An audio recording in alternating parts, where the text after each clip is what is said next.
Hey guys, and welcome back to another FM22 Transfer Guide with me, Witsel FM, where today we are looking at 3 signings and 3 sales for Borussia Dortmund, a side that unfortunately and slightly, arguably, undeservedly have not won a title for a good couple of years, but with the players that they have at their arsenal right now, like Reus, Hummels, and of course, Erling Haaland, I'm sure with a couple of signings and a couple of sales, you can change that for the better this year. So if that sounds like something you guys would be interested in watching, make sure you do smash the like button on today's episode, as well as subscribing to the Witsel FM YouTube channel so you don't miss daily Football Manager content with more transfer guides, as well as Let's Play series. Currently we're doing a Salford save, go check that out if you're interested.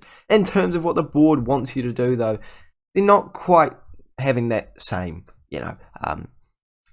expectations that we have on ourselves, but it's not terrible at all. They want you to qualify for the Champions League, and within the Champions League, they just want you to first knockout round. It's not massively high expectations here, but it's good. It means that you can experiment with this team, bring in a couple of risky players and see how they perform. Just build this club up to eventually make it into the best club in the Bundesliga, which is what they want you to do. In the long term, they want you to play attacking football, develop players using the youth system, and oh my goodness, they have some incredible players in the youth system. Sign players from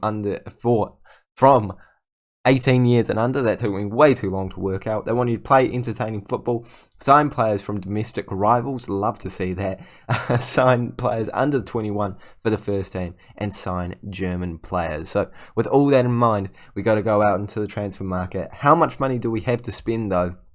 Only £8.5 million. You get every single dime of what you bring in, but we're going to have to make some decent sales to bring in enough money to bring in those decent players to improve an already decent squad. So let's go out and let's sell some men. The first player leaving the club is quite an obvious one in my opinion. Hitz is not our best goalkeeper. I don't know if he ever was our best goalkeeper at Borussia Dortmund, but now with the signing of quite a few goalkeepers, we definitely don't need this man. We've got, of course, the main man, Burki, in between the sticks. And they also brought in a bit of a younger goalkeeper by the name of, it's either Dudek or Kobel. I think it's Kobel. Yes, it was Kobel. And we can see that although Hitz does have a wee bit more about him in some areas, overall, they're pretty similar keepers. And Hitz is 33 and Kobel was 23. I think I know who I'd want to be spending my game time on. So unfortunately, as the third option in the squad, he's just not going to be able to get enough game time. And I think it's time to cash in on him while we still can. He's still worth £3.1 million. And that's not a bad fee to get for a 33-year-old keeper that realistically is not going to play a single minute for you this year. In this save, he has moved out to Italy, where I hope he will be getting some more game time. But unfortunately, he's only gone for £1 million.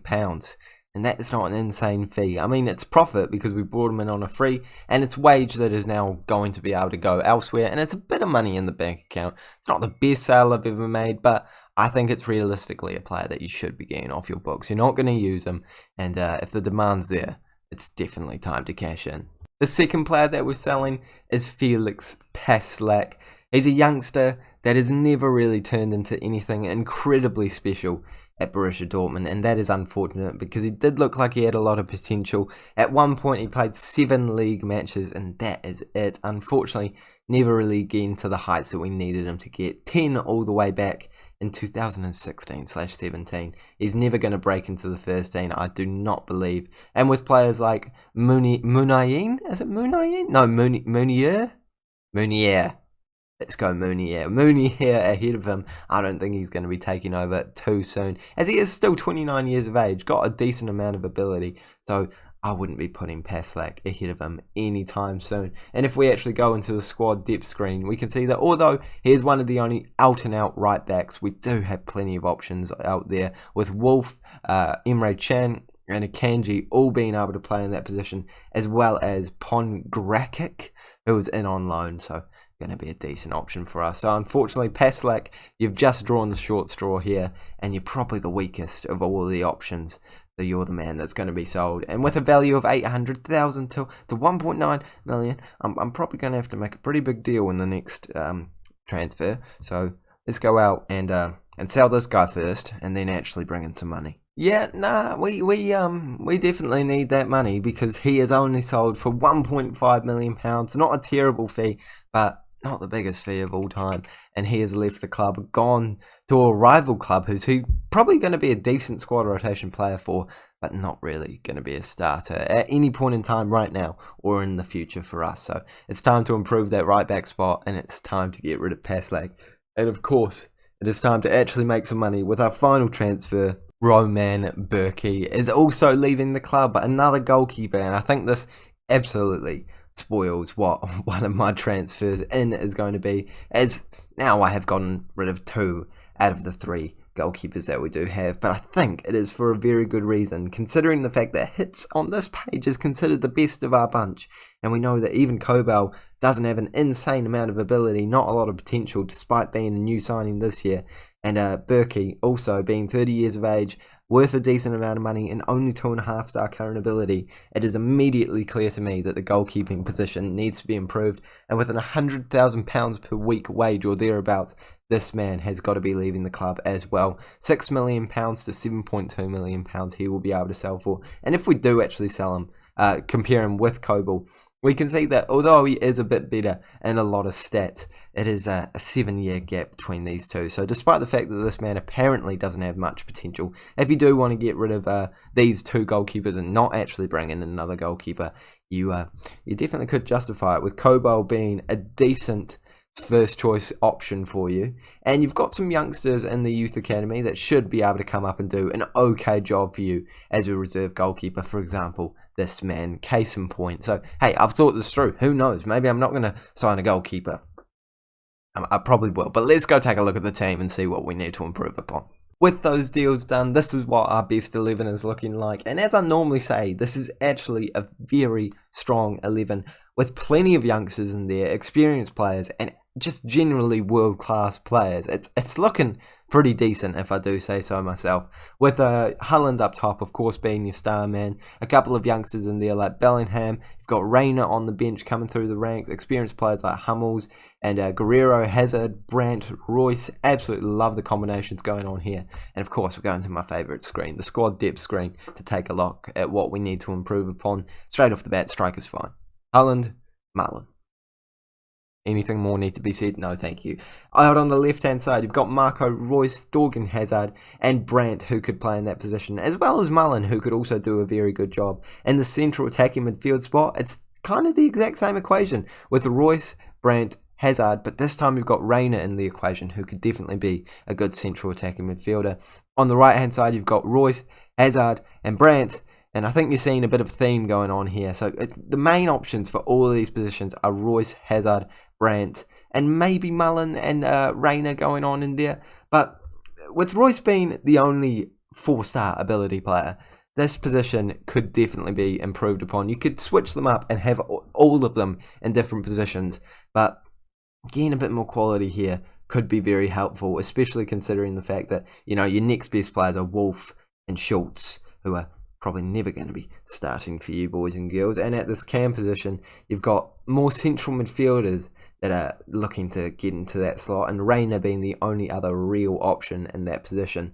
So I think getting one left wing cam or right winger is a very decent, intelligent decision for you to make as the manager of this side. In central midfield, you've got Axel Witsel, Emre Can, De Hood, Bellingham, and Reyna, of course, being able to play in that position. I think that this is pretty solid because you've got your youngsters, you've got your good quality players for now, and you've got plenty of room to improve for the future. So I don't think it's as desperate as other positions, but it's something you could look to improve. But Witsel, Chan, De Hood, and Bellingham, main 4 for me, going to be absolutely fine for the season. At right back, Emre Can is considered the best in this position, which straight off the bat makes it a very concerning position. Munir and Wolf also being able to play there, but both 2.5 star current ability and getting a wee bit older with not a whole lot of potential.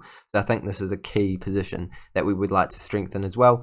In centre-back, I think you just about have enough in here, with Hummels and Akanji being your starters, Zagadou with a wee bit of potential in there, able to get better in the future, so I think he's a decent option. And of course, your loanee, who I hope you are not going to be signing at the end of this loan. Like, just don't. He does not look very good. So I don't think you've got an issue there. At left-back, kind of the same situation. Guerreiro, Schultz, and Schmelzer over on that left-hand side. Slightly different situation because your best player is actually a very good left-back. So Guerreiro will be starting there. I don't think you need to strengthen that position. But goalkeeper, it does need to be strengthened. I've sold the goalkeepers for a reason. Because we just do need a better one. So straight off the bat, that is what we're doing. And we're also going to be improving one of these central attacking winger cam roles as well as right back as we go into the transfer market. So let's go out and finally sign these players. You already know who the first one is, unless you don't have much of an attention span to the thumbnails. In which case, like, seriously, how did you even click on this video? Like, thumbnails are like the only way I get anyone to click on my videos, because, you know, the thumbnail looks good, but then when I actually start talking to people and I'm like, well, this guy kind of drags on a wee bit, but, you know, at least the thumbnail looked good, so I got you to click on it, didn't it? Right now, you're probably thinking to yourself, like, yeah, I clicked on the thumbnail because it looked good, but this guy, he's dragging on a wee bit, and I'm doing that exactly for the purpose of comedic effect, of saying what I'm actually doing, and it's a bit ironic, but I've kind of ruined let's go into the transfers. I do genuinely feel slightly bad with this first transfer, because I make it so often, but it is because he is so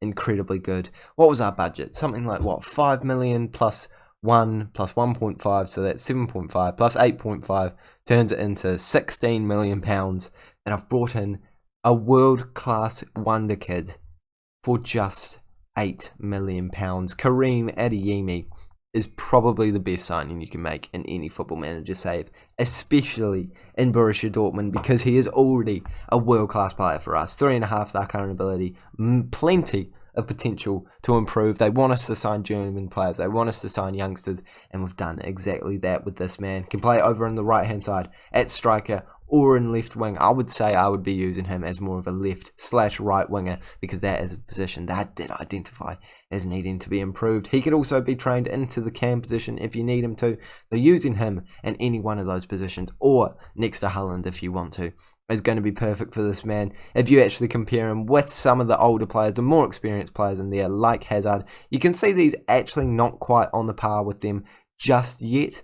But at 19 years of age, coming through the ranks, this man is the perfect rotation option for you. I think that 3.5-star current ability is a wee bit flattering, but it's definitely not going to be flattering in a couple of years, because this man gets so good, so quick. What a signing, what a bargain, and who's he going to be playing alongside? Well, I don't think they'll be linking up too much with, you know, striker and goalkeeper going on here, but of course, if you need a goalkeeper in Football Manager this year, and you need a bargain, Livakovic is your man, and he comes into Borussia Dortmund for just £5 million, and I don't know what happened to my voice there, but it happened, and it could improve to about 12.5, which even then is still a bargain, based off the fact that this man is now worth 27 to 34 million pounds. What insane amounts of money, boys and girls. He is straight away our starting goalkeeper, and straight away much better than any of the players that we managed to sell, and the player in between the sticks right now. I love to see him. 26 years of age, still a tiny bit of room to improve. Not a whole lot, but a tiny bit of room to improve.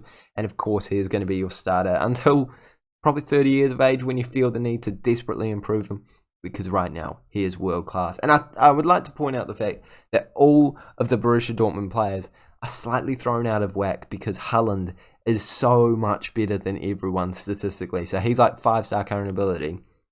So that automatically makes everyone else look slightly better with the current ability rating. So in another team, Livakovic could be 4-star, 3.5-star.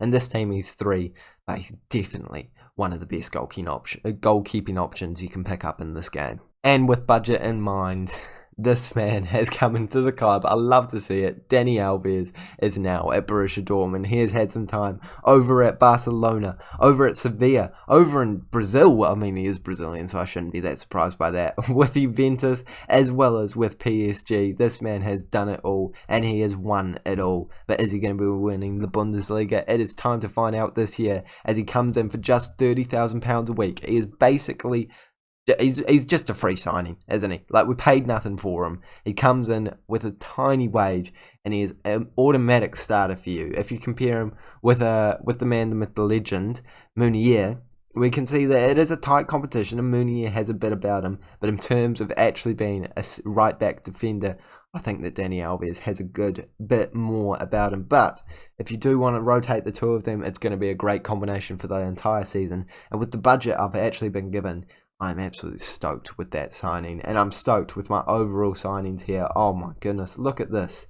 Livakovic, Adeyemi, Dani Alves. I had, what, £16 million to spend. I think this is the most proud I've ever been of a 3 signings and 3 sales, just for the sheer budget I was given. If we quickly click on best 11, we can see that we've got 2 players automatically put in there, and of course you're going to see Adeyemi on the bench getting in and around that first team here and there, as Reus is getting older, as Brandt is not improving as quickly as him, and as Hazard also gets a wee bit older.